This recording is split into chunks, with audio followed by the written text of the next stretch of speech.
We are live.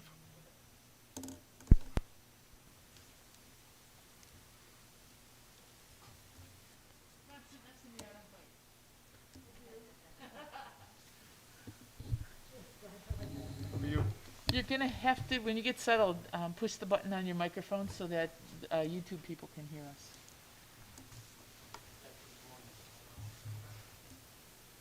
Hi, Eddie.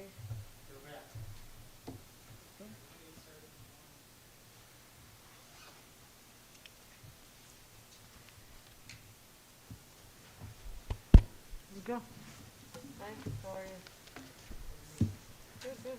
What's up? Yeah.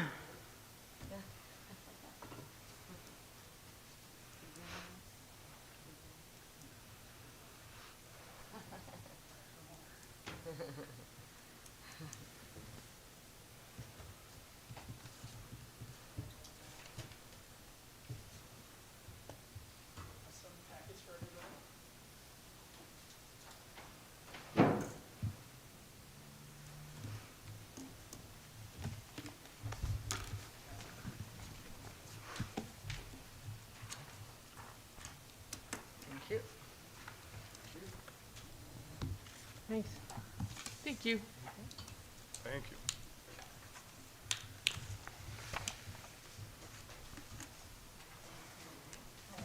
You would have had an extra pen, would you?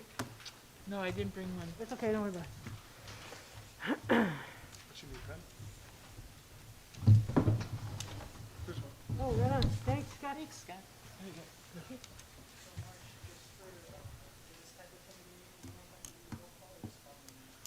You just can call it to order, and then we can introduce ourselves, and then you can have public forum.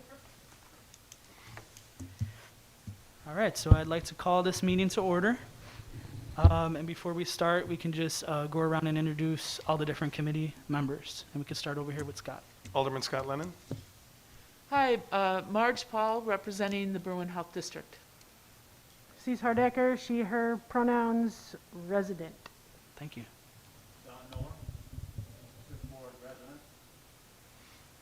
Mary Beth Arenella, 7th Ward Alderman. Joe Carmichael, 8th Ward Alderman.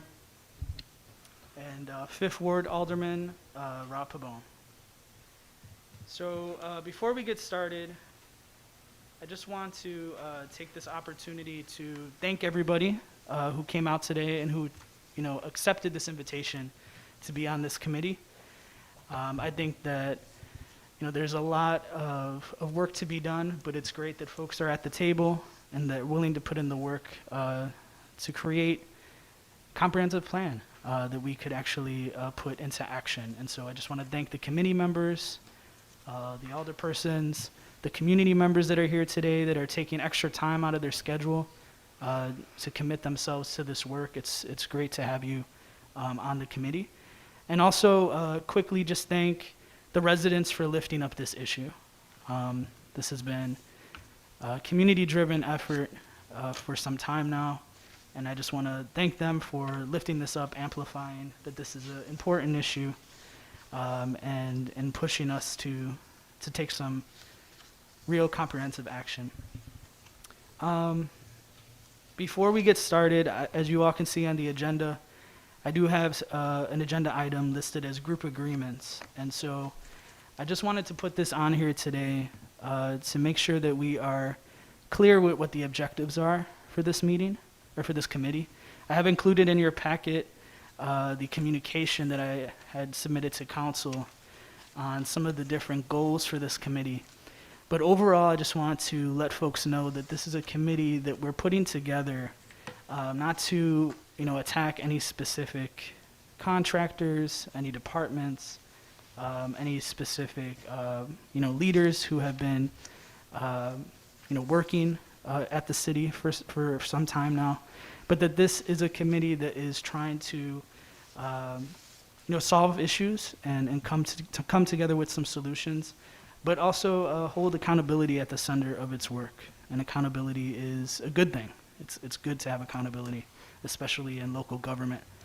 So I just want to share that with you all in terms of the direction for this committee, that we are hoping to, find the root causes of some of the issues we're facing, but then also work together collaboratively to solve them and put together a sustainable plan that can ensure that we're not in this issue again in the future.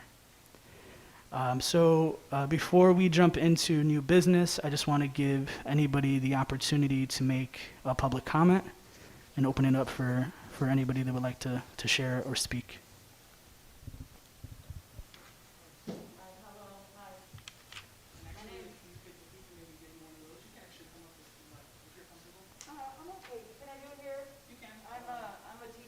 You're gonna wanna turn the mic on? Can you hear me? Yes. Great. Hi, my name is Tanya Hart. I'm at 1842 Kyler, otherwise known as the Rat Lady. And so I keep thinking like this problem is getting as much work as we do. I think it's very defeatist in a way. So I did a little bit more research today. And I'm not finished, I have to say, because that's the way I go. But I want to start with the alley cleanups that I am genuinely impressed with the dedication of the residents and volunteers to this effort to help mitigate the rats in the 5th Ward, and I know we did one in your ward as well. I'm always elated to see a clean alley. Certainly I've heard from other residents who could not participate about their appreciation for the work and will make the effort to do so in the future, and I would love to see it bigger and better and whole citywide. I wholeheartedly believe that the alley cleanups are a way to mitigate rats, create a tight community that cares, and in the future can help each other. But we are doing this one alley at a time with a big missing part for me, and that's the city of Berwyn. How I've spoken before is there's a disconnect between services, and I feel like coordination would really be a real targeted effort in a lot of ways. And after doing a few of these and listening and observing neighbors and residents in our community, there's a sense, this is great, but what about the other neighbors? Or what about the city, et cetera? Why wouldn't they want to do this? So even though there's a sense of community to it, there's a sense of like, what's happening? Like, how are we, how is this good? How is it going to be progressive? And for me, it made me think, I was really thinking about all this progress we've made, and then I would see another rat, and I would trap another rat almost immediately afterward and feel really defeated. So it leaving me a little hopeless in this endeavor, but I'm not giving up. I mean, you must know that already. So I started to do some research and how the effects of rats affect the lives of residents. And it turns out there's a decent amount of research on this, and I'm still sorting through, like I said. Rat sightings affect mental and physical health in a number of different ways, in ways that residents, number one, I think is important for the city. It really affects the way residents believe that there's a lack of neighborhood level control initiatives, and it angers them and disheartens participants in doing things like alley cleanups, So this is in combination with other community level concerns, so it's not the only one. So that would be housing or inequality or availability. The presence of rats was viewed as somewhere aligned with general disregard for the community and its residents. And in this study, it suggests that the presence of rats in urban centers have several consequences on physical and mental health of residents living close contact with these. These effects may be exasperated with continued contact with rats. When residents perceive that there's lack of initial control of rats in their neighborhoods, such as research, policies aimed at mitigating health risks posed by rats, and other external diseases, risks, sort of thing that are incorporated. They're talking not only does this getting rid of rats is important, but also mitigating diverse health outcomes in this. So the perceptions of this study that by the residents was that rats may affect health outcomes for residents through a number of different pathways. First, rats represent neighborhoods of disorder, deterioration, decay. That's the perception of it, and prior work has been demonstrated that there's also, that disorder, decay is in forms of graffiti, and we have graffiti, right? Eliminators, litter, broken glass, building abandonment, proximity of noxious land uses, and that's also perceived as safety and also perceived as violence and causes distress and has been connected to feelings of anger, anxiety, stress, depression, powerlessness, and poor quality of life. All things that, you know, if we all live here in Berwyn, that's not, we don't want to hear any of that. For sure, I do not. You know, part of my investment is my home as well. So I'm urging the city to take a really proactive and aggressive role in rat control as I keep continuing to research this subject. Thank you for your time. I appreciate it. Thanks. Thank Thank you you. so much. Any other public comment? Yeah, I had a couple questions from a resident, Yeah. and I'll just read those in, and some of them we might answer as we go, and some of them I can touch back on later.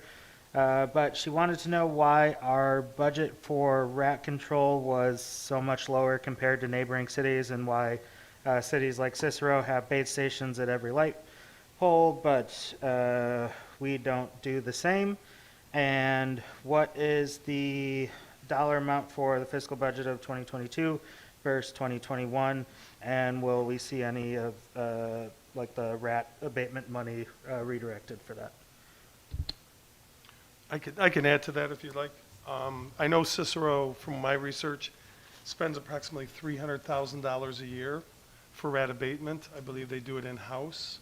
They have bait stations throughout the alleys in commercial areas. I believe they're barcoded. I believe they're, from what I understand, they're barcoded so they know when they have to put more poison in there and go from there. And it's very important, this committee and the city at this point, and this is one of my points from several years, is we need a budget for rat abatement. Rat abatement is different than blight. It's similar, but it's different. We need dedicated people, employees that just focus on basically garbage, alleys, rats, reporting it, and communication to the residents. The biggest issue I see that in my ward is I get the list of, when I report something or somebody reports it, I get the email, who's going there to touch base with that resident? Is it the alderman when we get 10 emails a day? Or is it somebody from the city? Or do people answer their door? Do we give them a tag? Do we have them call us back? So those are kind of the things that we really need to do moving forward, is the connection with the property owner or the business owner, have that conversation, and then follow up from there. So if they're putting, say, $300,000 into a program, a city of our size needs to look at the same type of program here. We're similar, we're smaller, but you could just throw it out there and say we need to put $200,000 or $150,000 into a program. Thank you both. Any other questions from that resident, or were those the main? Okay. Yeah, and we'll definitely, thank you, Scott, for sharing that. We can definitely elaborate on those questions at our next committee meeting. So I took some notes, but I'll get them from you as well, so we make sure we go into that when we invite staff in to ask questions as well. Any other public comment? Okay. So I want to start off with new business. There is an item on this agenda titled, update on current rat mitigation plan. The idea is that we wanted to see, since the original ad hoc committee was instituted, what has the city been doing? And so because of one of the staff individuals that was going to be here today, that we invited, could not be here today, I would ask if the committee would be willing to move this to the next committee meeting. We would invite them, give them ample time to attend, and then also invite Waste Management as well as Awesome Pests to talk about this as well, so that we can hear what's been going on in the meantime. I think it's just important for us to hear, and especially in public space, hear what's been happening, what's the current plan, what we've been implementing throughout this time. So if everybody's okay with that, I will table this to the next meeting. Can I ask a question first about Yeah, that? definitely. So are you talking about addressing this letter from? No. From 2018? No, or- we'll address that in the, Okay. You're in talking the about review. what the city's been doing Yes, on its own up to this point. yes. Okay. Everybody okay with that? Yes. We're good? Okay. All right, so the next item is the review of the previous ad hoc rat abatement committee's recommendations. So that is in your packet. It's I-4 from that meeting. And so I shared this with folks on the committee previously before we got here today. And just wanted to go through this with all of you to hear what you think stands out, what you would like to see us look into further. And also, Scott, being that you were on that committee, if you have any insights that you would like to share with us on, you know, what we really should be focusing on or what you all found, I would love to hear that as well. Okay.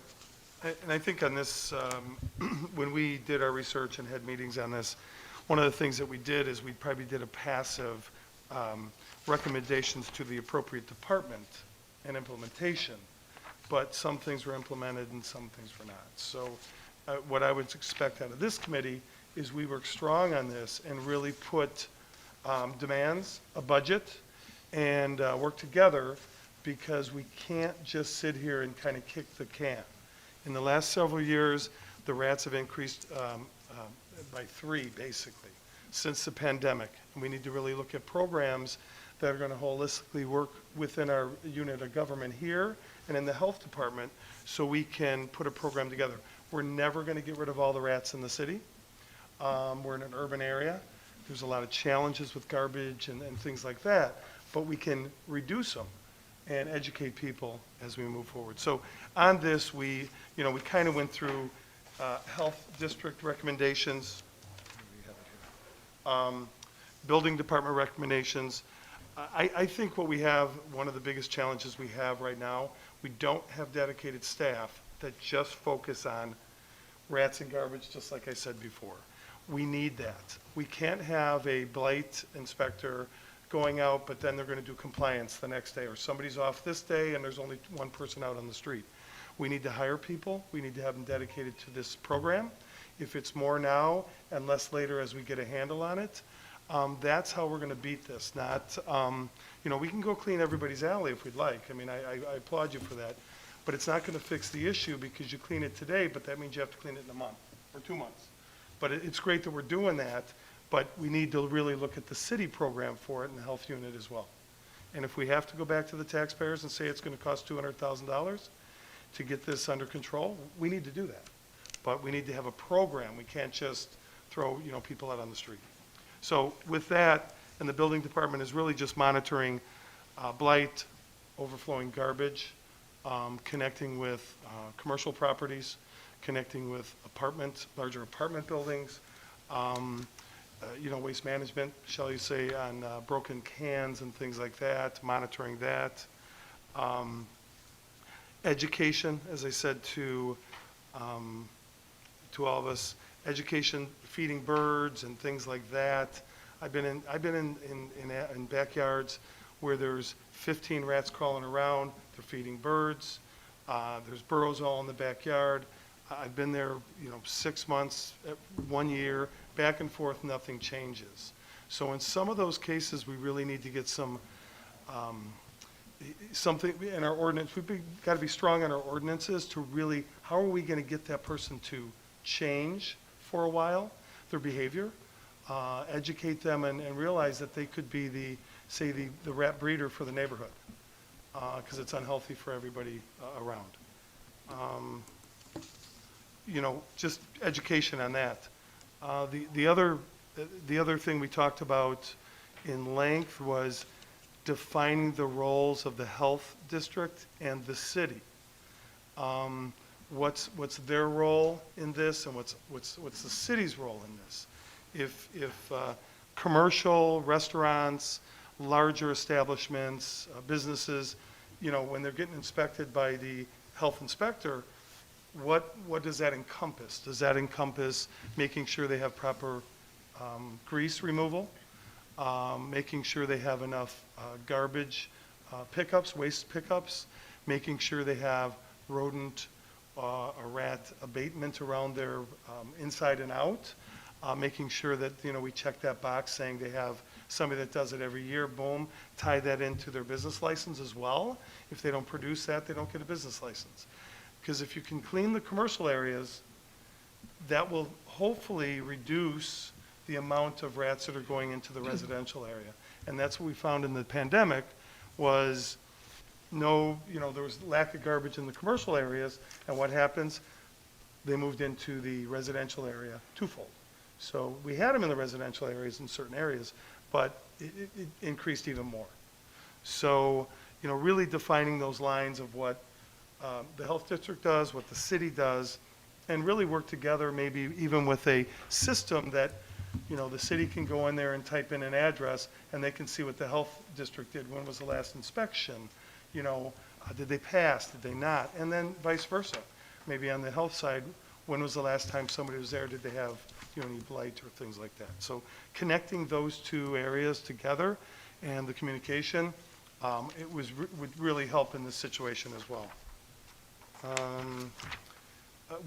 I have been working with IT. We've been working with IT on putting some more technology into this. I know currently when somebody reports via the website or emails their alderman or emails the city directly, it is reported. And in that system that they have today, they put all the notes. Send somebody out there. There's weeds. There's overflowing garbage. There's holes in their garage. There's burrows in their backyard. That's in the system, but that system probably needs to be upgraded as well. And then a follow-up too.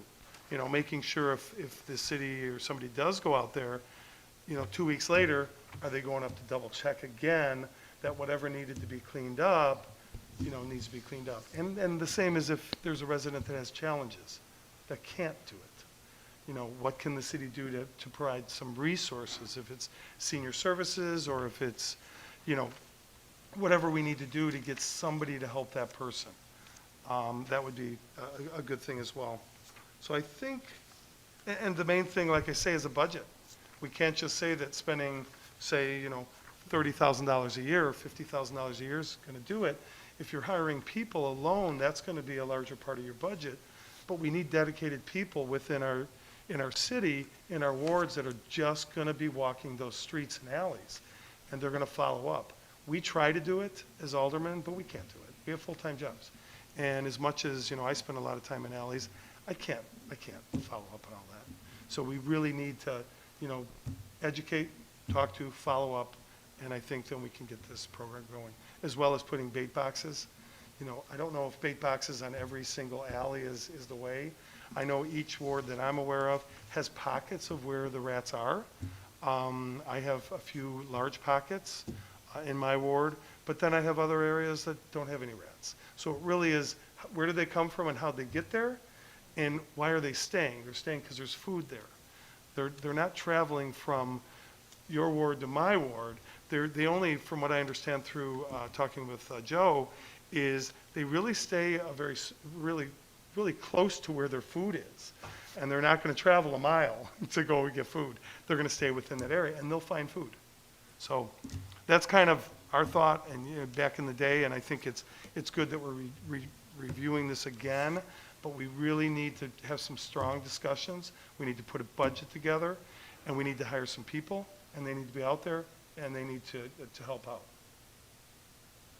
Thank you, Scott, for going over all of that and giving us the context of the previous recommendations. The question I would have for you, and Marge, if you have any information on this too, please feel free to jump in. Where do you all feel is the disconnect between the roles, right, or the gap there with the roles from the city and the town health district, in terms of how they engage maybe businesses or those bigger residential areas? What are some of the challenges right now? Initially, for the last about a decade, the health district's role was only to provide financial assistance. We had an agreement with the city to pay for half of the contract with Awesome Pest. I know that there is a routine schedule that the restaurant and business inspectors have, and they classify every restaurant and every business as whether or not they're at certain levels. There's 4 levels, and some get inspected more often than others because of the priority that they have with regard to providing food or other kind of services to residents. Currently, we employ a part-time restaurant inspector. It's a credentialed position. There aren't a lot of them out there, and so it's the former supervisor or health district president, Beth Peckus, found it difficult to actually have a staffer with the credentials, and frankly, it wasn't something that required a full-time staffer to be paid for that position. I know recently that the health district has been trying to make recommendations to our part-time health inspector about checking on what pest control systems are in place for different restaurants, and we're finding a little pushback from our part-timer because of the amount of time that it will take to do extra work. The focus of the restaurant inspector is not to shut restaurants down, but to educate the restaurant owner to make sure that they comply with state standards and deliver safe food to people in the city. When it comes to egregious infractions, they get a warning and they get put on a monthly inspection already. It's just a matter, I think, of trying to figure out what the rat abatement program will be in the future, other than really the amount of money that we have been paying to Awesome Pest hasn't increased since 2005. And the current amount is only $12,000. No, that's the entire contract amount. Yeah, it's very That- minimal. I think Yeah. they might have went up to 30, I'm not sure, but No, it's still It's minimal. still 12, It's minimal, yeah. yeah. So, that could be the problem, right? They don't have enough money as well, Awesome, to do more. Well, So- what's their staff size? Isn't it relatively small? Right.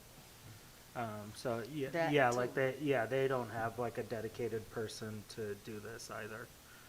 We need city staff to be involved in Right. this, Yeah. basically, and they need to just be, Definitely. what they used to call them back in the day, I think it was alley cats, basically. They would just, that's what they did, is up and down the alleys and just checked on garbage and things like that. That's what we need. Right.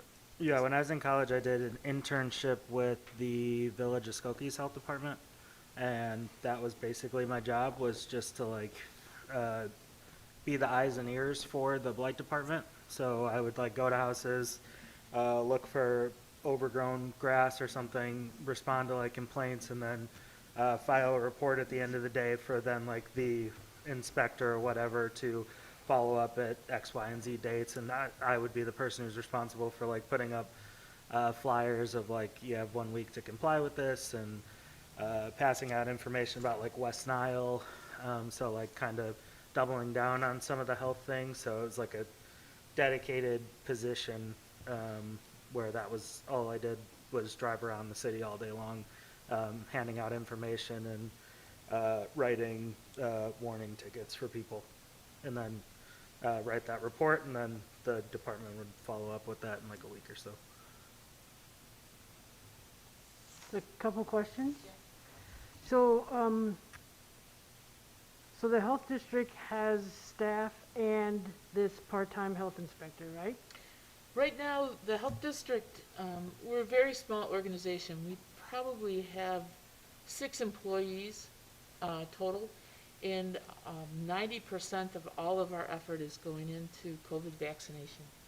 And we're, right now, in fact, we have a full-time staffer who is dedicated to doing, assisting the food inspector, but she just gave her notice. So we're gonna be short that too.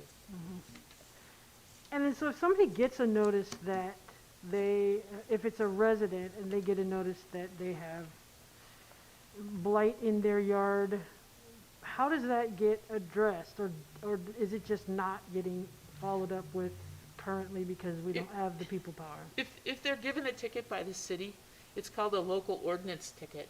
And we have actually a court date that they'll be given to show up. And usually what'll occur is they'll, the resident will take action and come to court and say that they've remediated the issue, and they show pictures or whatever, or the blight inspector will go back out to make sure that the concern has been taken care of.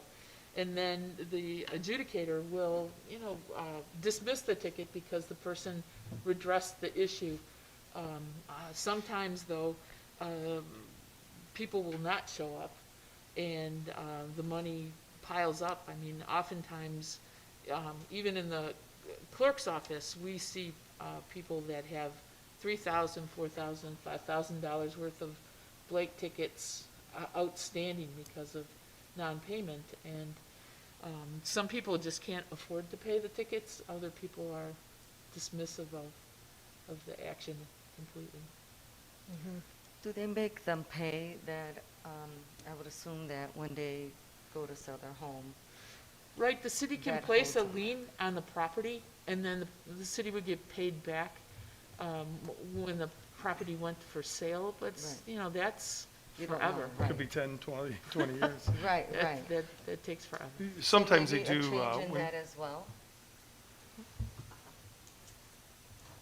sometimes sorry, what what they was your do, I'm question? sorry. I'm thinking maybe a change in that as well, as far as when they're blighted, if they owe any funds. I mean, if we need more funds for the rat abatement, I don't know how our budget is and how much we're going to get allotted, but I'm thinking, for future. Well, that would be good knowledge for the committee to have, right? What are the Right. blight ordinances and what are the fines assessed for blight? And we could also perhaps ask the city attorney to come in and kind of walk us through an adjudication so we know what people do and what they're looking at when they go to a local ordinance court in order to answer, for the blight tickets. Right. I know they will do it if you go to get your city sticker and you have some fines or violation on your address, they would at that point, I think they try to address that as well. Oh. You owe 300 on this or 50 on that or whatever, so I think that happens as well. But we do need to look at our ordinances as well. It's really not all about fining all the time.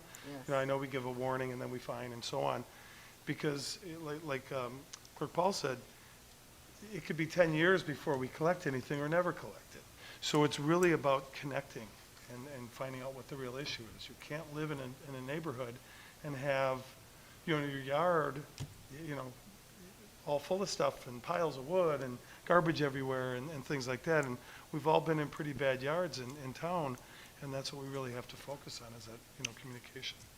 Yeah, so part of that, like my question that maybe we can, discuss potential solutions here is, like I've seen very clear instances where like there's a mental health issue going on at the house and they've been fined, and then I just hear from Blight Department that they have hundreds of dollars in fines, they never show up to the court date, but they have, food all over their backyard, just like sprawled out across everything. Like do we have no recourse of action at that point? Or are our hands tied? Is there like anything that we can do, like from like a mental health intervention standpoint? Is that something that the city can like assist in, or? That would be something to add to the list for legal. We can feel for them, but then the person next door to them are the ones that are going to have to deal with it. And Right.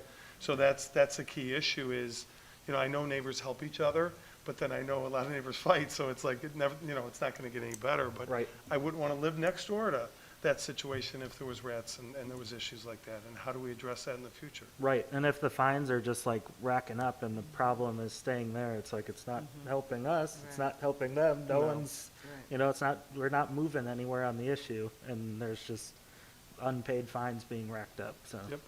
I have a question. I'm sorry. Is it a new item, like kind of different than this? I just wanted to make one comment back to Okay, go ahead. what Joe was saying. And then, Yeah, did you yeah, have yeah. something about the same thing, Marge?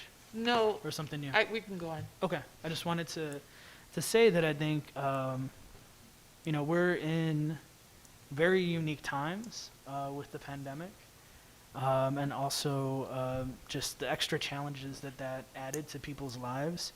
So I think it'd be really important for us to figure out what does it look like to, like we're trying to partner with Waste Management, we're trying to partner stronger and smarter with Awesome Pests, we're trying to partner with the health district and really collaborate. Like, what are some local organizations that we could be working with? Is there other ways outside the box, not typical, city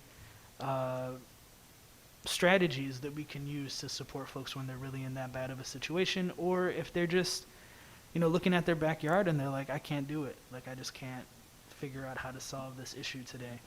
I think that it's a complex situation. I think that there could be folks that are just like, I don't want to take care of it, I don't want to handle it, I don't care who it affects. But I think there's also folks that really need help and support.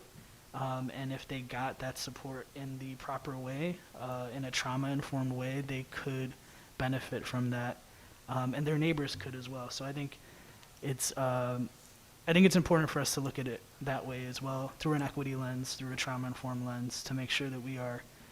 Because believe me, I've been in Blight Court and I've seen folks go up and talk to the judge and have no way of fixing the issue they're facing. And we have no additional support for them, even if they go to court and have these conversations. And so I think it's important for us to think about that when we talk about a robust plan, that it doesn't leave certain folks out of it. I would add that, I think one way to know if there are some hardships is what Scott mentioned as far as having more personnel, because if we can get more personnel to the doors and talking to these residents, most of them will probably open up and tell you what's going on, and then we know how to help them a little better, right? And then we can get those resources specific to their needs. I think that we can definitely find some helpful resources out there. It's just knowing the families that need them. So I think having that one-on-one with those residents, and I know, we can't have that one-on-one with everyone, but if we had, more employees to be able to speak to the residents, then we could, help them better, know their challenges. Also, I would ask, back in, what is this, 2018, they talked about putting a pest control ordinance. Do we have that? No, So that was never implemented. no.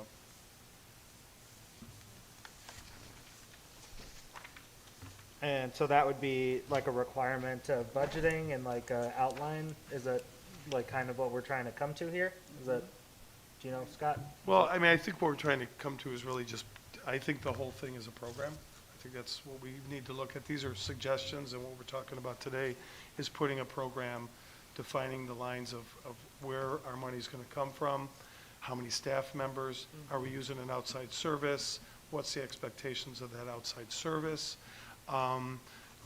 What's the 1, 2, and 3 at a house? You stopped there, you gave them you knocked on the door, nobody answered, you gave them a red tag that says, please call, or whatever, or you give them a list of things that are going on, and then what's the next phase, and what's the third phase? Because we do get to the point of, we can clean the alleys, on the city side too, I mean, no matter what, but it's inside those yards that are the issue, and you can have the cleanest yard, and I've had, plenty of clean yards that I go to, and they're all up in their garage and rafters, because there's a apartment building right next door, and they don't get their garbage picked up as much, and maybe they're in a commercial area.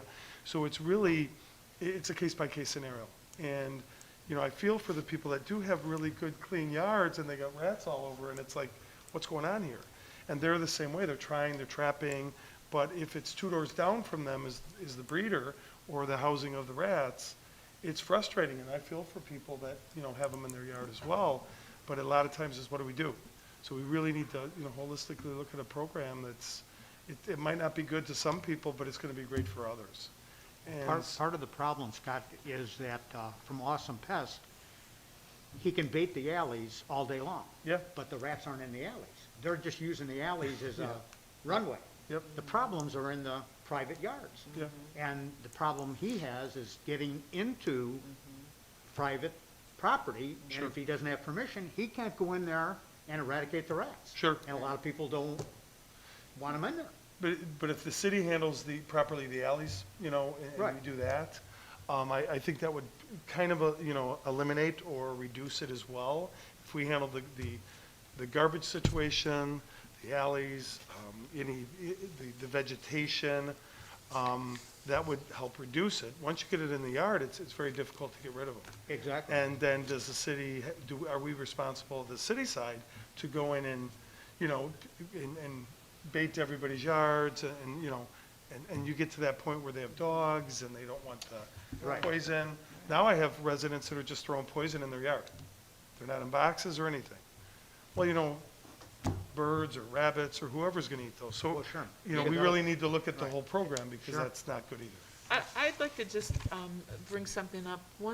I also attended these rat abatement meetings back in 2018, and was an alderman for 8 years as well, so I'm real familiar with the problem. One of the interesting things is, in the meetings that I've attended and doing some research on my own, I really haven't found, I would like to know what the best practice is for rat abatement that some city has. And then how they implemented it and how they figured out that it was working. And then what is it that we could do that would replicate or come close? We can't do New York, we can't do Chicago's rat abatement, we just don't have the staff, or we'll never have the money. But what is it that we could do that is a best practice where we could kind of hit goals and be able to see some effect? And I don't know, I've never, the 2018 meetings, I don't recall ever having the rat abatement company that we hire come and talk to us about, what tools do they need that we're not providing? Right. What more could we do if we, put a little bit more money at it? Because they have other contracts. So what other contracts do they have? And what can we get close to what they're doing in other cities? That would Right, be, good point. Right. that we could maybe hit immediately, and then talk about adding more staff, adding more stuff, because the township budget, like I said, we are really burning through money now, because we're hiring another nurse, we're preparing to vaccinate 5 to 11-year-olds, and we really have turned that sleepy little organization into something that is, really humming, trying to get people vaccinated.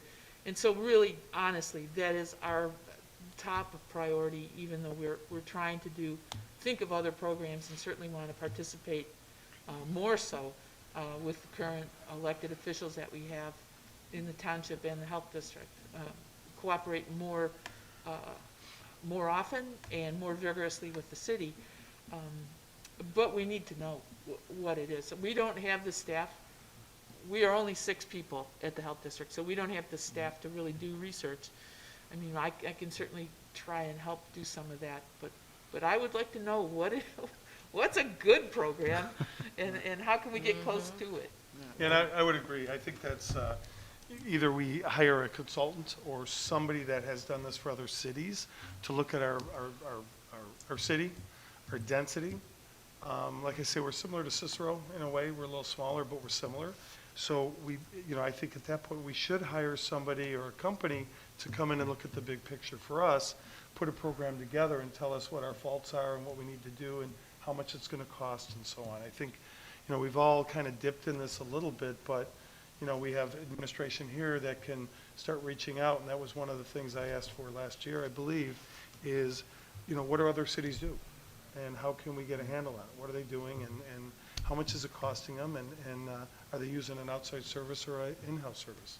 I think It's not gonna get away from the blight that we need to have our people out in the streets, but we need we need the pros to come in and, tell us what we need to do. I think another challenge that we have too is in the rental areas where the landlords are not present. And so, we can't expect too much from the tenant when it's the landlord's job to maintain his property. So I think we need to look at how to address those renters in those certain areas, because we got good landlords and we got some slumlords.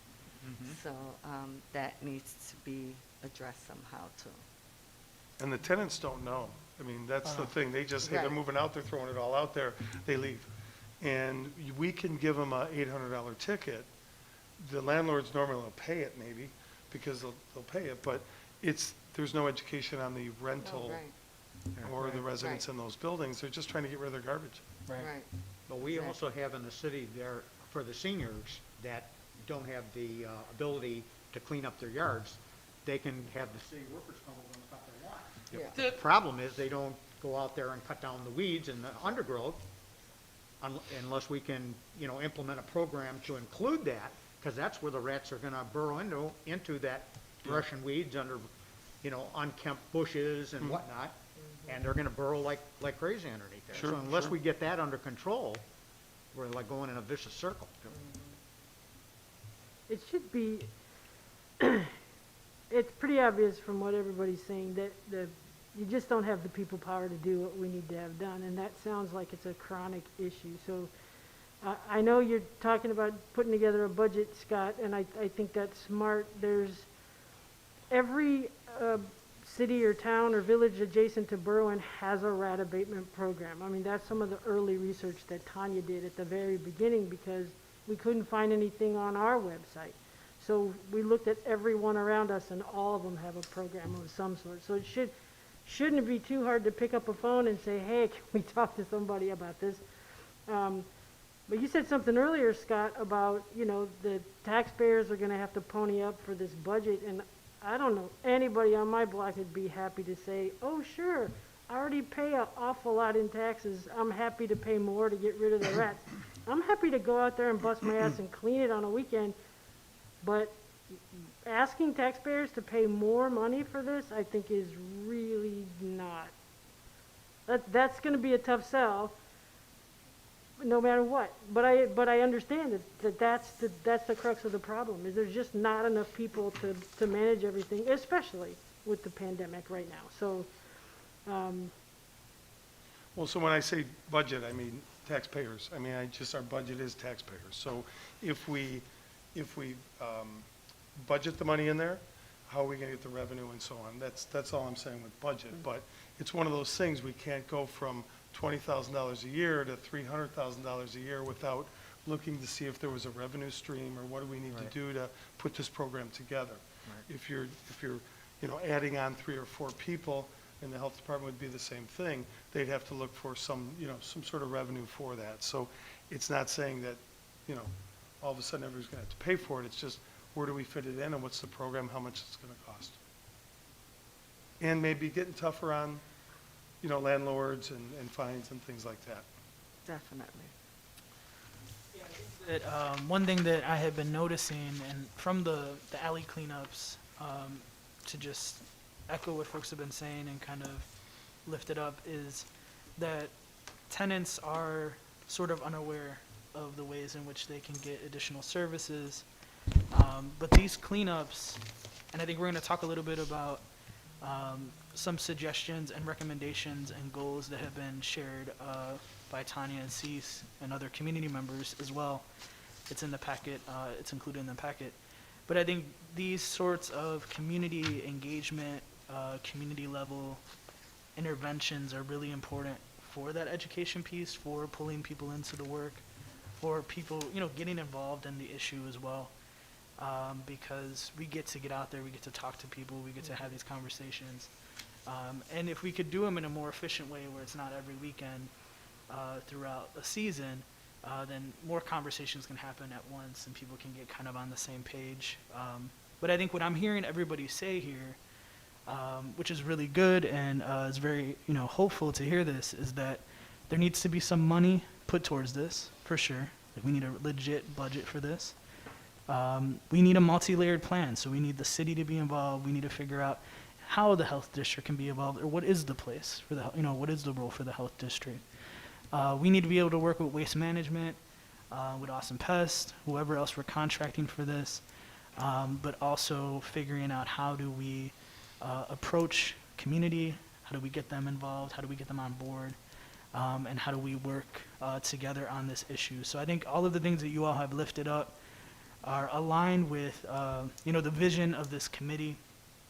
And I think we're moving in the right direction in terms of building a consensus as to what we want to see come out of it. We don't have the nuts and bolts right now. We don't know exactly, what every single step is going to look like. But I think we're sharing the same values as to how we want to address this. And I think that's really important to just note and say. There was one thing that I did learn from some of these walks and from talking to residents and even having a conversation with you, Don, is just looking into, do we have any ordinances right now or any ordinance on the books right now that kind of regulates how many dumpsters or, how many trash cans certain apartment buildings are supposed to have. So I know for houses, right, that there's ordinances and certain types of dwellings there are, but for an apartment building, it would be good to know, like, are there any ordinances right now on the books that regulate how many dumpsters they need to have? Is there a correlation to how many residents or tenants live in the building or units, to make sure that that's getting taken care of as well? Because even just walking through my ward, I've noticed a lot of apartment buildings and then maybe just like one dumpster just sitting there, and I know that that's not enough, right? Can't be enough, for sure isn't. And so, how do we look at that as well? How do we put some policy to that so that we make sure that folks are appropriately, they're able to toss out their waste or their garbage in a way that doesn't pile up and always keep these dumpsters overflowing? Well, I would be happy to volunteer to research and come up with the answers with regard to our current ordinances and then bring them back to the committee. As, in my position as city clerk, I have the time and availability, the ordinances sit in my office, so I can do it. Yeah, because So- I noticed here that they, the last time, so again, right, they said they were gonna do a pest control ordinance.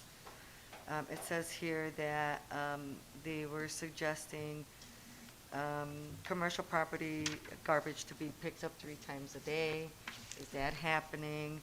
No, those things didn't happen. No, And no, that didn't happen. That's- One of the things is that once the rat abatement gave their recommendations, there wasn't any follow-up to see if anything was going to get implemented.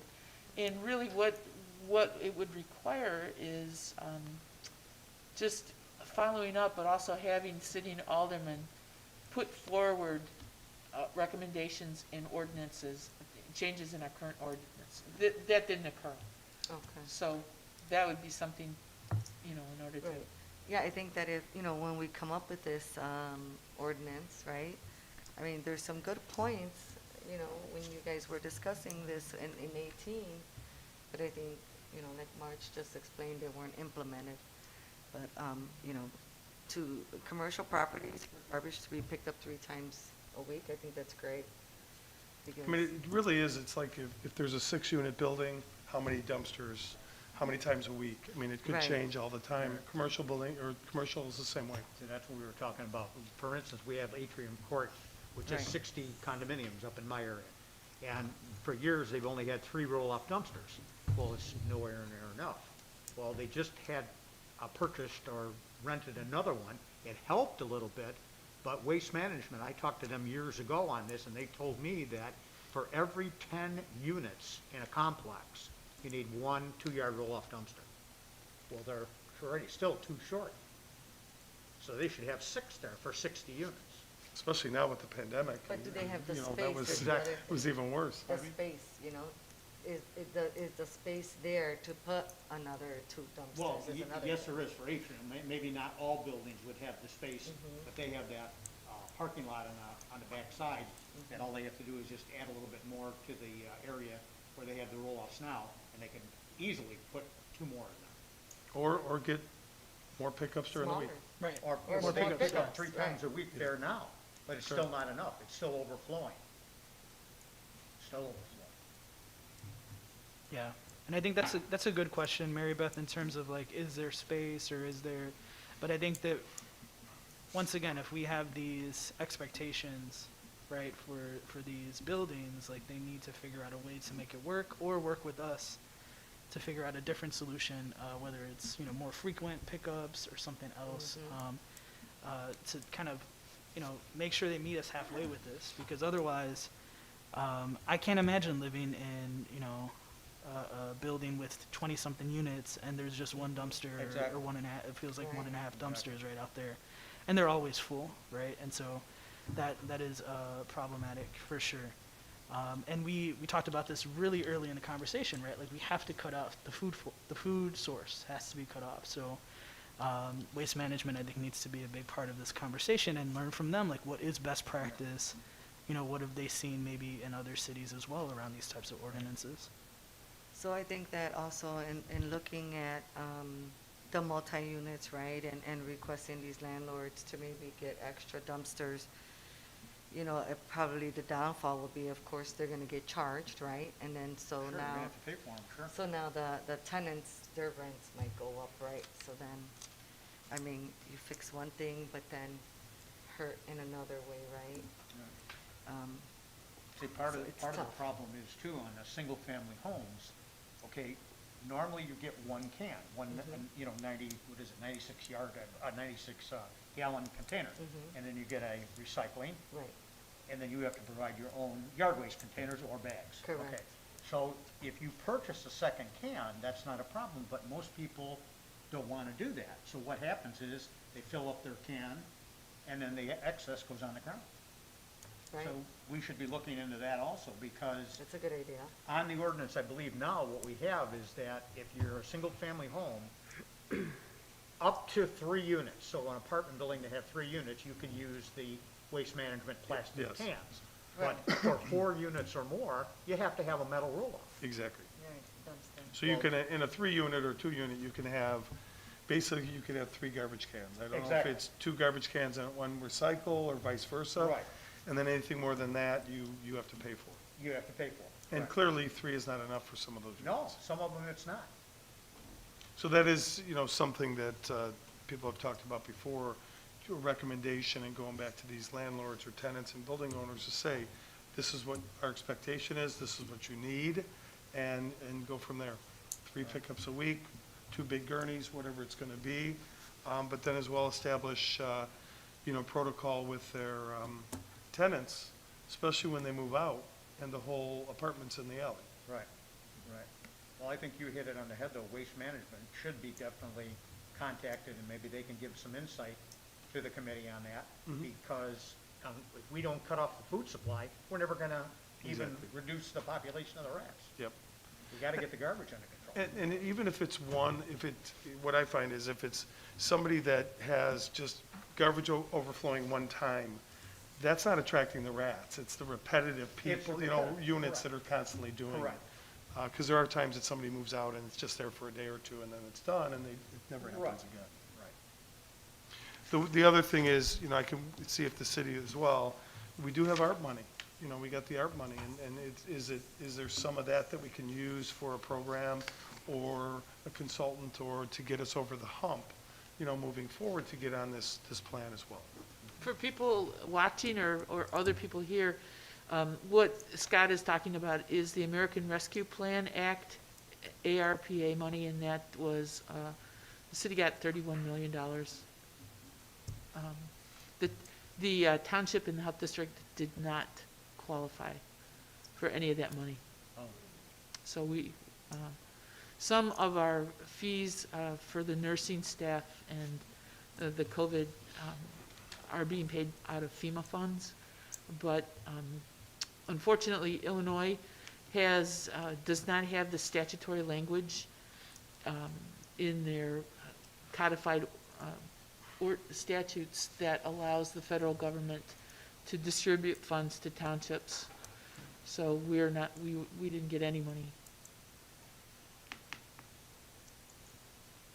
Thank you for clarifying that for folks that are listening and what that means. And I think that is, because you didn't, I feel like that's a fair thing to look into, like how can we use maybe some of that money, because you all haven't been able to get that money, also because of how tight things are with, the COVID vaccinations. Is there a way for us to leverage that in this moment, even just to get us started? I would also like to look at the research that you did. You said that you called other towns and found that they had rat abatement programs. And that would be very interesting to see, what are some of the things that we could do short-term and medium-term that our neighbors are doing. It's right on their website, so I'm sure we could put, making me volunteer, damn it. Yes, it's, I think we could kind of go through and put together a spreadsheet of what they have. I don't know that they would be very forthcoming in giving us what's your budget? I don't think people Well, do that, but That's a foiable, we can get that information. yeah, but all the other stuff, the high points, find things that are consistently across all of the programs. Yeah, that could be done. Okay. I would think they'd be open to let us know how much you're Sure. spending. I mean, Well, if most, you ask as a representative of the city, Yeah. it's very likely that they would do that, so that would be, yeah, yeah, and Joe needs a raise. If Joe has been getting paid the same since forever, that's untenable. I can't believe he's still doing the job for the same amount of money. Imagine that he's spreading a lot of this really thin, so I think Right. it's the question I think was asked by multiple people. I think Marge, you had mentioned it, like we hadn't brought in Awesome Pest to ask them, like, what do they need from us, right? What is their number to be able to meet these expectations for maybe this more robust program that we're putting together?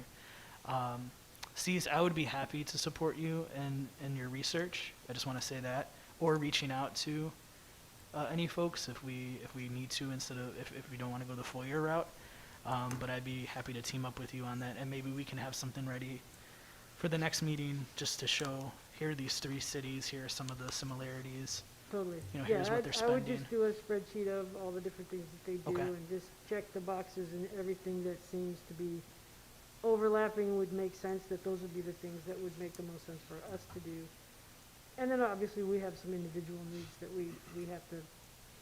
we'll have to allot for, but, yeah, we can definitely take a look at that. And I know we could, I know we're not New York, but we have more rats than they do, so we could easily, I know we don't have their budget by a long shot, but they would have best practices. It'd probably blow us out of the water, and we really would see what they have. I think So- it's important with these to pair like the effectiveness of these. So, Cicero can spend $1 billion if they still have the same problem. It's rat abatement theater, and I'm not really interested in doing that here. So if we can, I don't, whether that be data or testimonials from residents or something like, some indicators to go along with if the abatement is effective, whether that's from, whatever pest company is doing that, or, I think that would be a critical, number, data point to have to go alongside, just the spending budget and strategies of. I'll put it on the spreadsheet Awesome. if I can find it. If You- there's, one thing we need to, realize is we do have city staff here that can do the research for us. So we should go back to the city staff, the administrator here, and say, this is what our expectation is, this is what we need. They do the research at what other cities are doing. They live and breathe it every day. They're here. We're part-time aldermen. We have full-time jobs.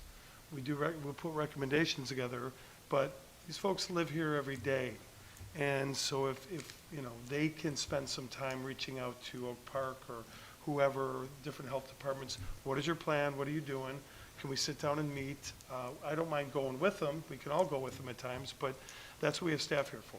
So, you know, that's what my recommendation would be, is reach out to Ruth. This is, you know, we want to start looking at this, putting programs together. What are other cities doing?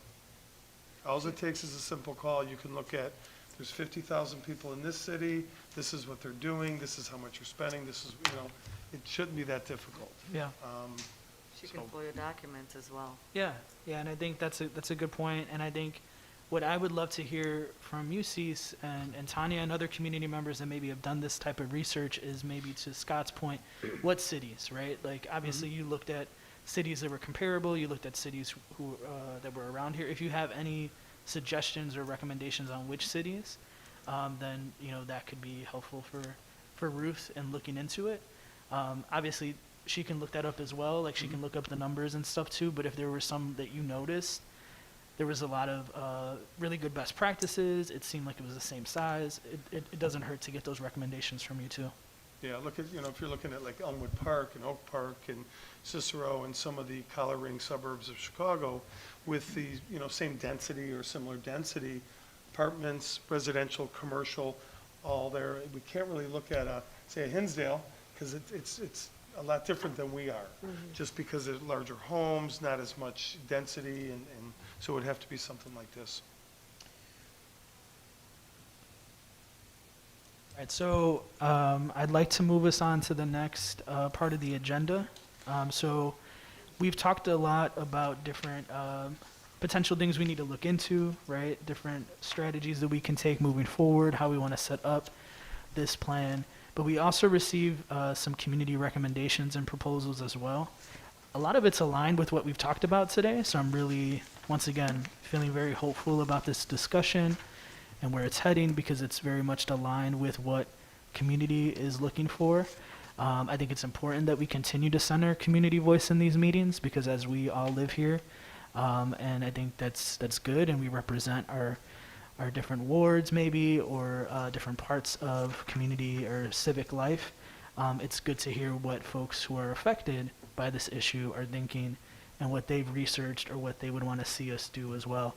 And I think it's also puts us in a position to build good faith with community leaders who want to do work around this and want to, you know, be ambassadors for this type of program, and support this work ongoing on their blocks, in their areas.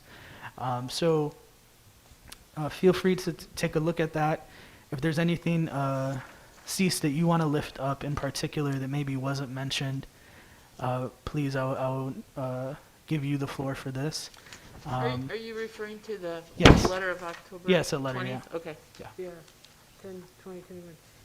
So I can't take credit for this. Tanya did most of the work for all of this, but a lot of the things that are on here parallel what we've been talking about absolutely so far, so it means we're on the right track, I think.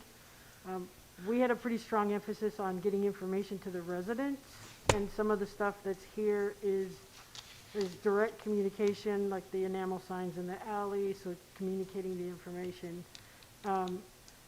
One of the big things I think that we had was kind of the list of questions on the back, which we've touched on a bunch of those already.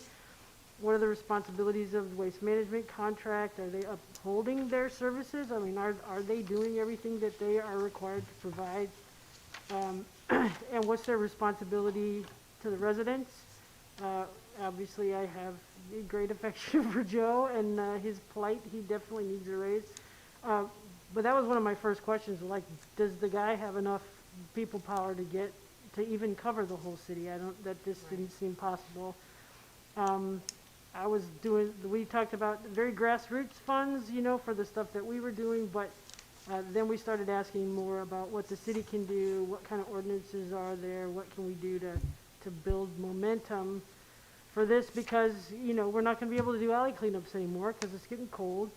And so, you know, these are the kind of things that through the winter is what we're going to need to be working on. And my hope would be that by the time we get to spring, we've got some things in place. So, you know, we would need to know, like, so when is budget season? I don't know when that occurs in the city. When is budget season? What do we have to do to get that budget together? Who we propose it to?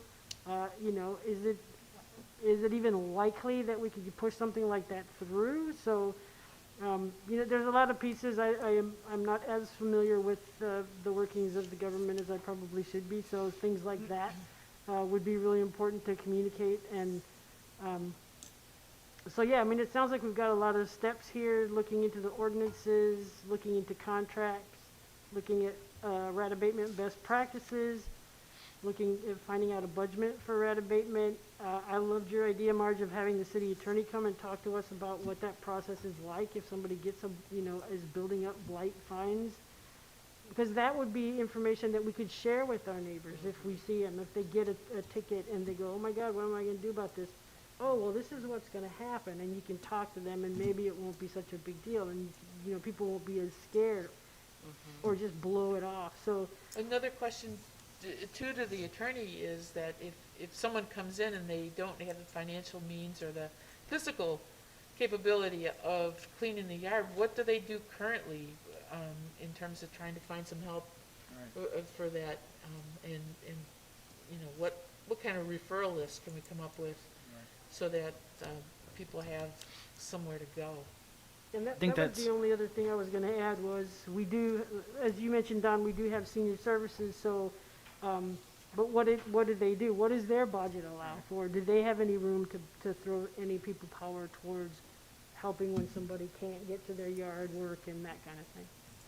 Yeah, no, I think that's a really important question for us to look into and see, you know, how are we referring people to things? I think that, you know, if somebody comes in and is sharing, hey, I can't take care of this, right? Like, we have to figure out a way to either refer them or put them on some type of plan or connect them to some services to help them take care of it.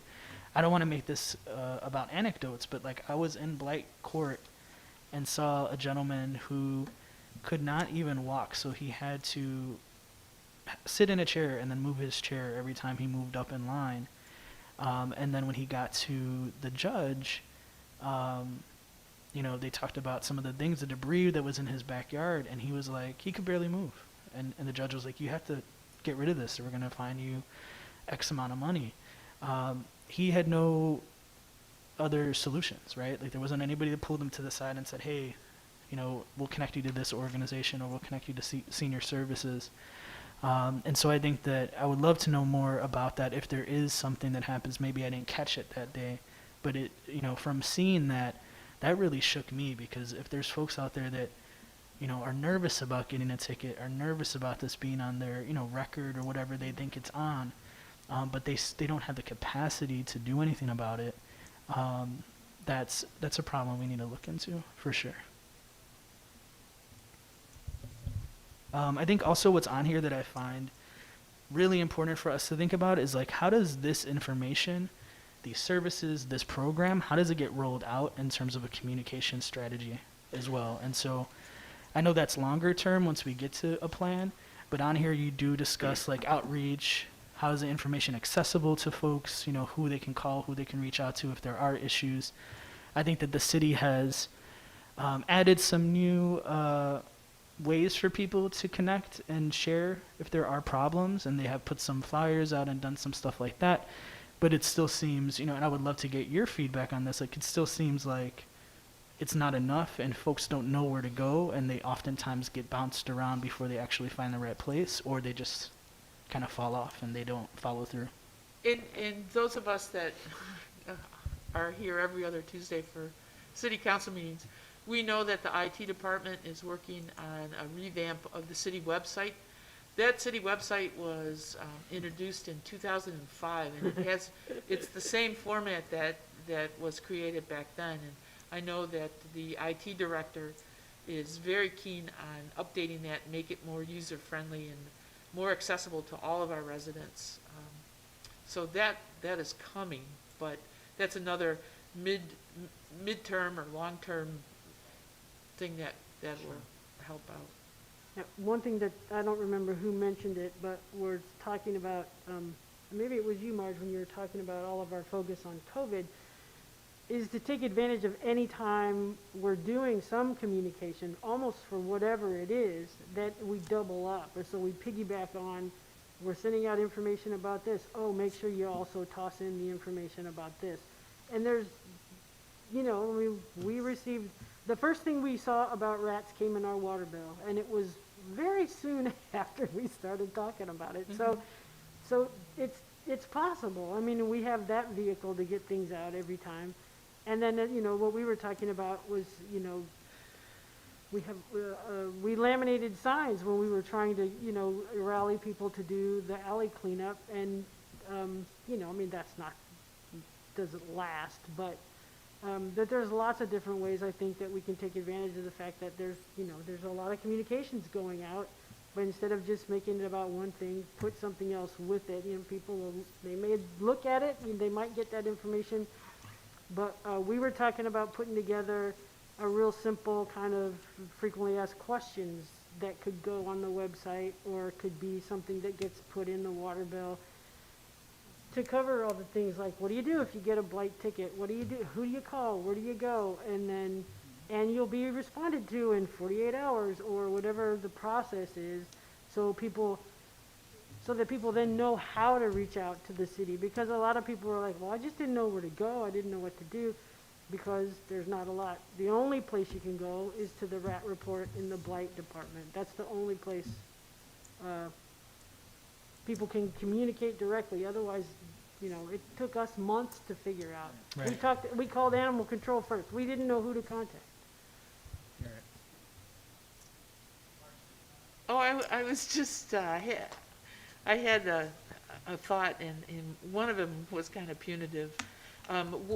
What we did, so in the city clerk's office, people come to us throughout spring and summer, it just ended, for garage sales. And so what I did was write a letter informing people about COVID and how to be careful when you invite people onto your property, try to limit the number of people coming on garage sales. I mean, we can easily attach, we had hundreds of garage sales this year, we can easily attach recommendations on alley cleanup. And another thought that I had, which was the punitive, this probably will never fly, is that we know that on our consent agenda, we have 20 or 30, I'm exaggerating, we don't have that many, but we have a lot of block party applications, and we could say, we'll send an inspector to check your alley, and if your alley looks good, we'll give you the block party application. I mean, and that was the punitive part. I mean, That's not punitive, it's sort of like a proactive. carrot and a stick, right? Yes. You want to have a party, that's fine, but, we need not to have rats partying in your alley at the same time. So we could then have like a little inspection to make sure that, it's just an idea. That's a good idea. Best alley, best block, I mean, whatever we could do, We know that we Plaque on don't, the, you got 8 aldermen telephone and you pole. can't clean up every alley every weekend, so. Yep, yep. I mean, that is a way to try to get community involvement into cleaning something up with their neighbors. You're gonna party with them on Saturday, let's see if you can clean up the weekend before. That's I a great definitely idea. think that the garage sale one is a good idea too, Sure, because but, those are do more absolutely tenants both, that do yeah. that. Yeah. So then the tenants will be made aware. I mean, we actually, I actually had them sign a form that said that I reviewed this information with you, and you are taking on the responsibility of COVID, and you sign your name here, so that we here in the city know that we gave you instructions, and you're taking on some risk here, because you're inviting strangers. You're interacting with strangers. And that way also led to conversation about getting people to the health district for vaccination. If they knew people that didn't, weren't already vaccinated, we could do that for them for free. So, yeah, I mean, we could easily have those conversations with people. We could also, in June, well, May, people start lining up. Hundreds of people come in to buy vehicle stickers. And that information could be attached to their vehicle sticker receipt. And that wouldn't take any extra money or time. I mean, And that gets all the residents, Yeah. Right, renters, keeps the them all. homeowners. I think the communication, even if it's a letter, a two-page or whatever, if the city printed it, gave it to us aldermen, we could have that distributed within a couple days or a week in our ward. Just get some volunteers. Getting information to especially the apartment buildings, because they, there's people moving in and out. Residents, normally, they're not moving out as much as somebody in a rental unit. So if we could get something out once a year, we're getting information out to new people. Some of us that have lived here for 20, 30 years, 5 years, whatever, we know where to find things. But it's those missing they don't know. Their landlord is their kind of information, but the landlord's not giving them anything. And a lot of times if we send an email out or we send a letter out, it's going to go to whoever the property manager is. So it's anything we need to get out, especially in the summer months, when it comes to, information on rats or garbage pickup or who do you call, we could get that out, no problem. It's just putting it together, print it out, give it to us, we'll take care of it. And we need to get it to those, the addresses that we miss. I get the new resident list, but it's somebody who bought a house. Right. It's not the people that are moving into residents that are moving into an apartment. Sure. All right, so I want to kind of move us to the next steps. We've been talking about this throughout the conversation. Once again, it's great. It's been very fluid. Wanted to talk about like immediate short-term interventions and solutions. But I think that what we have talked about today is really a couple of things: researching, what other cities are doing, ensuring that in our next meeting we have Awesome Pests in attendance, waste management, yes, and also the buildings department, I think would be important to have this conversation a little bit more in depth of what they're working on right now, what they would hope to see us be able to do, what they could do with a more robust program, just kind of get some of their feedback, but also check in with them. And then I think that there's some legal questions that we have as well that I think could be really important to the conversation, with inviting legal here to talk about the process, the adjudication process for blight. And so I think in terms of major next steps, though that is what I'm looking at. If there's anything that I'm missing or that you feel needs to be a part of the conversation right away, please bring that up right now, because I'd love to kind of get those next steps lined up and then talk about what our schedule can look like for the rest of these meetings. It would be great if we can set those up today so that we don't have to set them up every time after. When you brought up Awesome Pest, it comes back to what I said earlier. Joe's kind of got his hands tied because he doesn't get to go on private property. Is there a way to the city, because he's a outside contractor that's doing the abatement for the rats now in the city of Berwyn, is there a way to grant him more power so he can get on to private property without having his hands tied? Bait in the alley is one thing, but where the burrows are is on the private property. How do we grant him?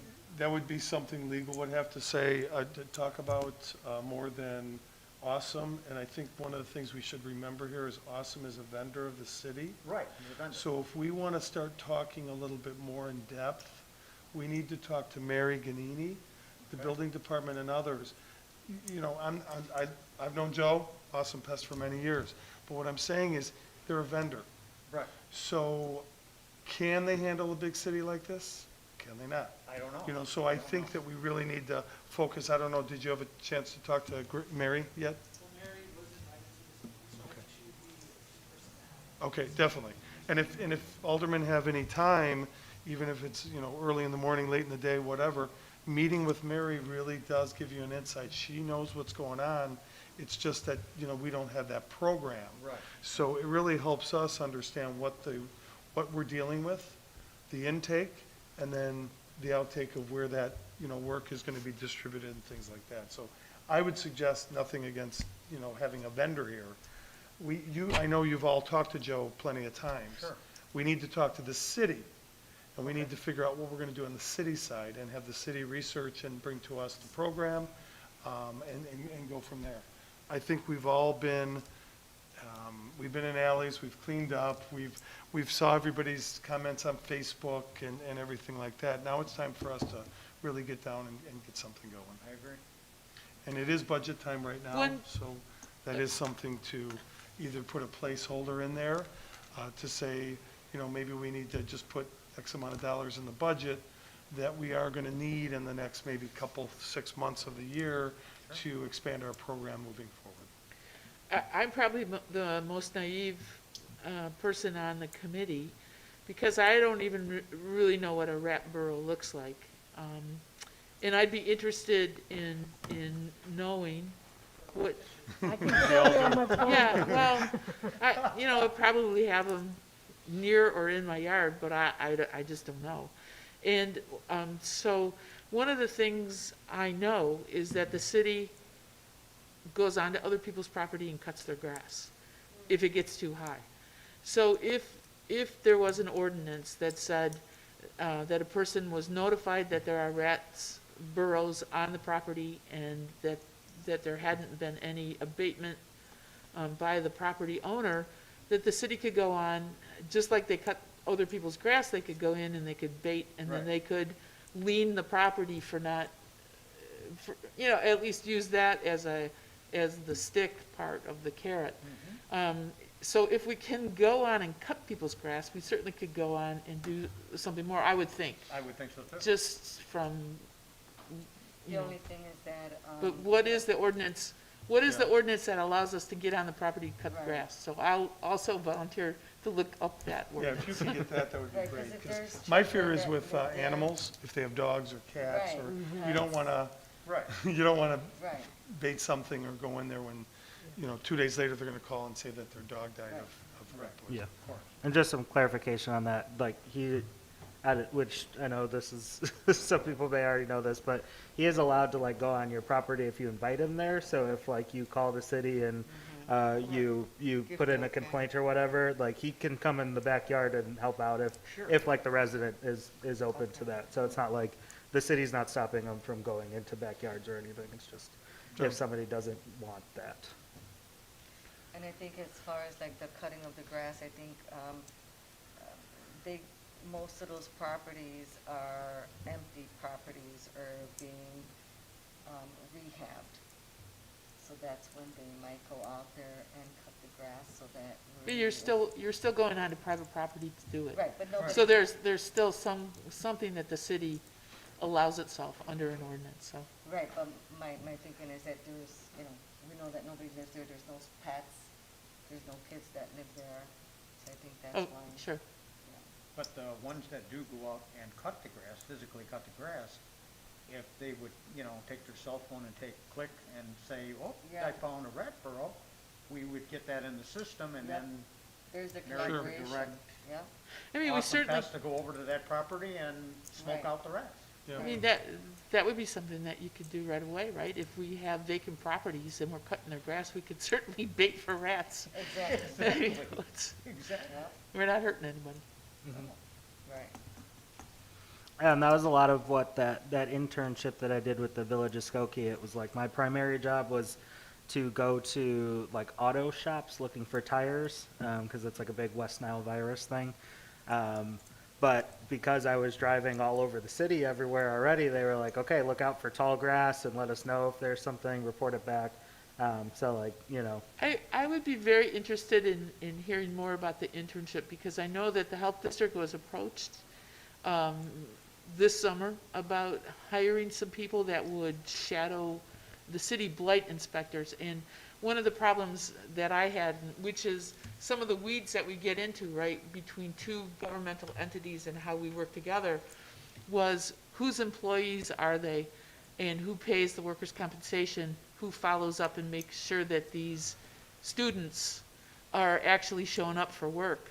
And, because we're some short-staffed, but we don't have any supervisors to do it. And so I would love to hear what the programs are, so that if that was a possibility that the health district could do, we'd already have, we wouldn't have to invent the wheel, right, about, how many times they go out and that kind of stuff. It's not as hard as you think. I've managed multiple internships at the clinic where I work. So it's for students, public health students, social work students, medical students, nursing students, all kinds of different programs.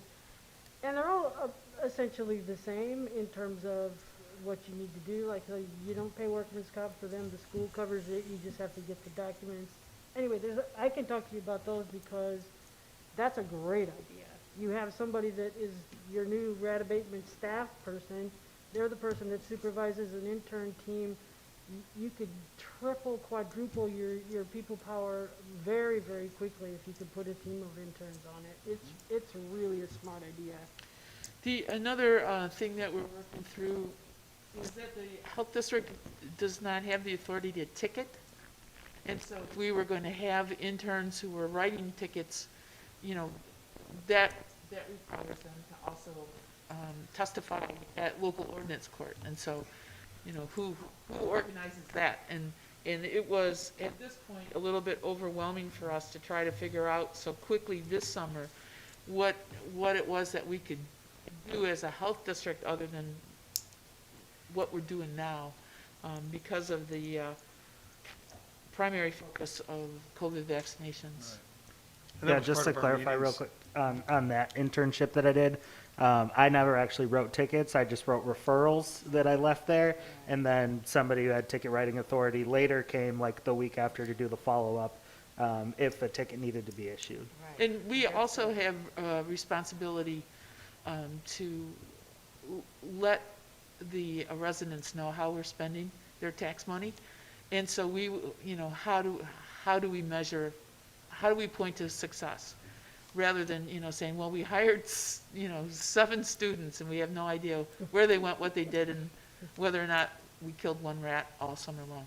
But we spent a lot of money on it. So we had 15, it was about 15 years ago, CBDG had that program, I think, for the summer, where they had, they hired Well- folks that went up and down the alley. Sure, and there were times where the CDBG department actually had inspectors, and they walked and wrote What does Tickets. that stand for? Community Development Block Grant Program. The city, because of our size, gets money directly from HUD, and they can spend that money on certain programs in low to moderate income areas of the city. Okay, so I got all of that down in terms of what we want to focus on in the short term before our next meeting. I think we also have some goals for those meetings as well and what we want to focus on. I would love for us to wrap up the meeting with figuring out our frequency, our cadence for these meetings for the next several months, just so that we could stay on track and not have to scramble to try to find a date every time we, have a meeting. So I'm not sure if like this date, like that first Tuesday, is okay, just to make it easier. That way, it doesn't interrupt any city council meetings. We can look at what's coming up in, let's see, let me look at it right now. January would be January 4th, so that's a little bit after the new year. We can even move that one just in case people, are doing other things throughout that week or on holiday. But at least having that set up now, that just help us a lot to figure out when we're scheduling people, inviting people to come speak, and talking long-term so that we can put together some, either an ordinance or some type of strategy that we can recommend to the city, and hopefully involve all these other stakeholders in the process. So that's are you proposing every 2 months or every month? That's a question we'd want to talk about. So in terms of the budget, right? In terms of The that, budget's how would that now, so, impact? But I would say that we should Look, try to, that's maybe a good once a point. month or twice a month to get Right. this thing rolling, because if we push this back, there's gonna be less rats in the winter, obviously, but we wanna get some stake in this and get something going for the springtime. So the city and the health district have different budget years. The city is a basic calendar year, January through December, and so Scott is chairman of the Budget and Finance Committee, so he's already in budget talks with all of the departments. And the township and health district's budget runs from April 1st to March 31st. So we really don't start our budget discussions until after the new year. I know you asked that question. So it's a good time for us to get that going and then Yeah. as well. So if we can do them, maybe either one a month, two a month, maybe 1 month there's two, and then the next month it's one, whatever. I think that if we stall this and keep pushing it out, it's gonna be like what happened 3 years ago. Yeah, I'm all for twice a month, through the winter. I think that makes sense until we really get some stuff on paper that we're gonna be able to propose to the city council. Because we wanna hit the ground running in the spring. You got it. And some of this might be being talked about and discussed. I know there's been discussions on the city side with David Avila, the mayor, and some of the departments, Mary. So some of this might be in the works as well, but we need to find out what is. Yeah. Are they looking at the ordinances? Are they looking at expanding, the services and things like that, so. Well, I know that the city had someone over the summer go to all the businesses and restaurants and do a survey. And then unfortunately, the health district also had staffers go to all the restaurants and do a survey. And, I have yet to see the results of any survey. What did they, what were the questions and what did we find out? I mean. Yeah, I know we had somebody on the city side that called to see if they have abatement and erosion control and stuff like that. That's all I know. And at that point, what else did they do, or what did the health department do as well, so.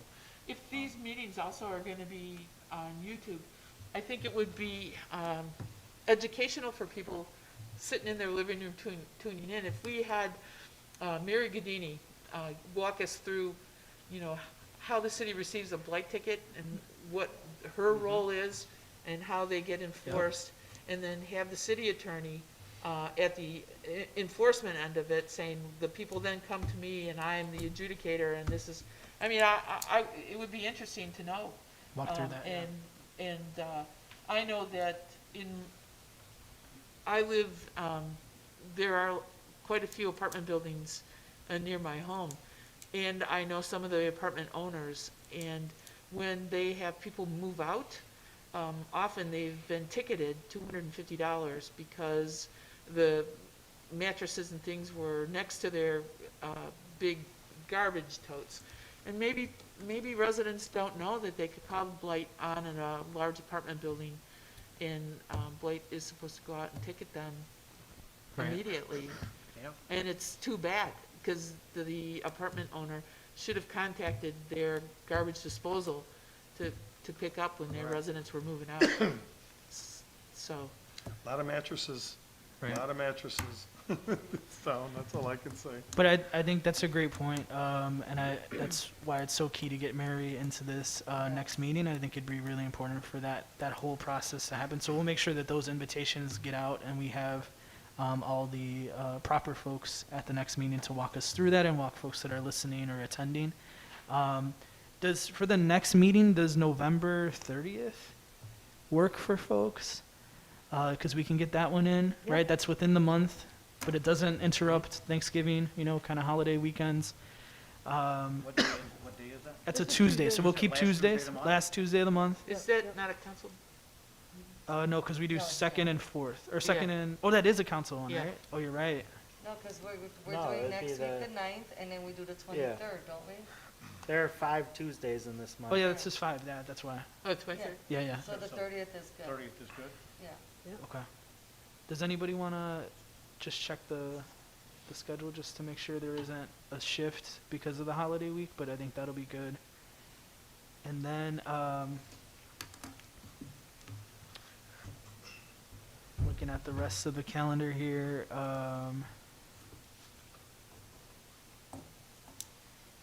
it gets tricky because if we do the 30th and we want to keep, we can mix up the days, we can do a Thursday. It doesn't have to always be Tuesdays, but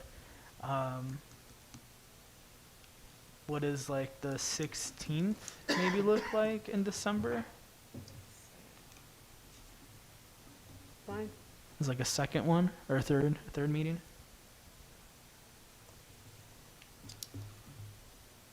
Could someone take these down for me too? What was it, the 16th, you said? Yeah, December 16th. So we'll do, just because if we keep with Tuesdays, it's going to be hard because then we'd And have to that's do a one. Thursday? Yeah, that's a Thursday. Then we'd have to do one like on that 7th, and we just had a meeting already. So if we do the 30th, the 16th, and then we have another meeting, I think December's hard because of the holidays, but maybe we can have, I see one in December. yeah, 2 in January just to jump in, and then we just leave it at that for now. We just get those months in. Yep. So January we could do, I'm trying to find the meetings. we could do another Thursday. So we could do the 13th. Stay away from that second Tuesday. So we can do the Thursday the 13th, and then Thursday the 27th. You're into January now? Yeah, Yes. So that gives us six Right. meetings. 6 And meetings, that's, that and should then be maybe around we it. can regroup around middle of January to see how far if we have to push it, but, you know, Right. through February, March, and so on, but that gets us 6 going. That's a strong schedule Yeah. right there, I think. Yeah. It's good. What do folks feel about that? Do they feel okay with that? Okay. Yeah. Works for me. Okay. So we'll move forward with that being our schedule. If somebody who wrote it down can just share it with me as well, just because I was trying to look through the calendar. That you'll shoot us an email. Oh yes. So I'll send up a schedule. I'll send all the dates. Okay. But I'll send out a notification of meeting to everybody on the committee every time we get it locked in with the agenda. But I'll send out the calendar schedule so we all have it and we can plug it in, and then we'll go from there. Okay. So I would just like to move that we close this meeting out. So moved. Second. Second. Okay. Meeting adjourned. Thank you all for attending tonight. Thank you. I can show you some pictures. You ready? So this was the alley cleanup that we did. All right, so, oops. Oh, it's gone. Where did it go? That happens to me every time I know. I try to use my phone. Okay, here we go. So, it's really obvious. It's usually on, they like to burrow into concrete or under a fence or something like that. And what you'll see is around it is usually a little